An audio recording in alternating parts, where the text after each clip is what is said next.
Welcome back to 20 Minutes or Less. It's the last story of the day. I'm Joe Beretta. I'm Elliot Morgan. And the future is now.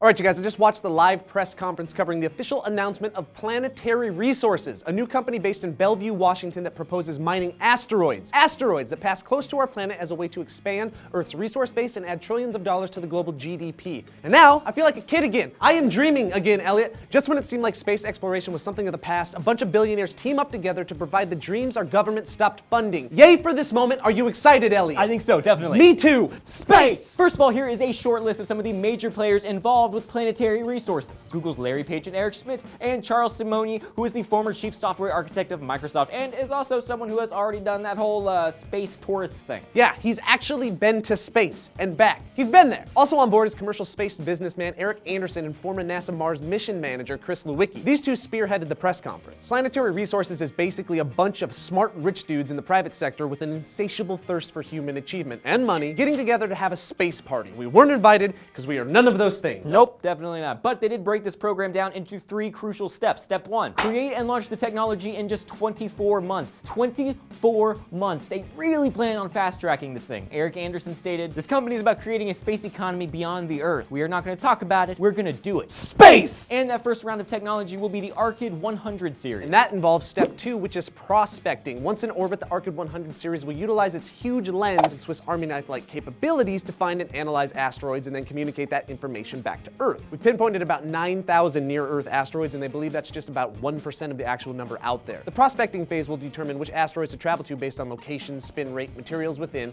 the current marketplace here on Earth, and how often an asteroid passes by our planet. And once asteroid candidates are picked, they move on to step 3, extracting. Of course, this step is way down the timeline, but once they get there, then they will send out their mining robots, because they deal exclusively in robots. This is because sending an actual human to space significantly ups the cost of the expedition, and once they get there, they'll mine the crap out of that rock. What do they plan on mining? Everything, but specifically 2 things. The most valuable resource in space is water, and it's on these space rocks. It's critical to life here on Earth, life in space, and it contains hydrogen and oxygen to fuel rockets. It provides the ability to support life in space by growing food and turning these rocks into refueling depots for future space travel. Water and asteroids are going to open up the cosmos for humans. The second valuable resource is precious metals. Precious metals are very difficult to find here on Earth because they're only found in areas where an asteroid has previously hit it. And we need precious metals, not just because they're pretty, but because they're extremely beneficial. We use them in everything from catalytic converters to medical equipment. And some of these asteroids won't even need to be mined because they're just floating piles of loose rock. We'll just have to send up machines that can catch the stuff and bring it back. Space science is incredible. The bottom line here is that these rich nerds are proving that we are not going to stop advancing as a species. We're going to continue to dream and we're going to continue to achieve. We're just going to use some mining robots in the process. Space! And they acknowledge this task will be extremely difficult and take an extremely long time, but it will totally be worth it. I know, right? Science fiction is science fiction right up until the point that it is science fact. It's deep, bro. I know, I'm totally quoting some dude from the press conference who quoted another smart guy. So what do you guys think about this really cool news, and what other kind of awesome stuff do you think is going to happen in the future? Let us know. And don't forget, you guys, we have a bunch of signed posters that are still available, so if you wanted one, there is a link down in the description. And it would mean a lot to us if you click that like button, subscribe if you haven't, and you can always click this here annotation or go to SourceFed.com to see our 5 daily stories or anything we have ever done. My name is Elliot Morgan. Mine is Joe Beretta. Space!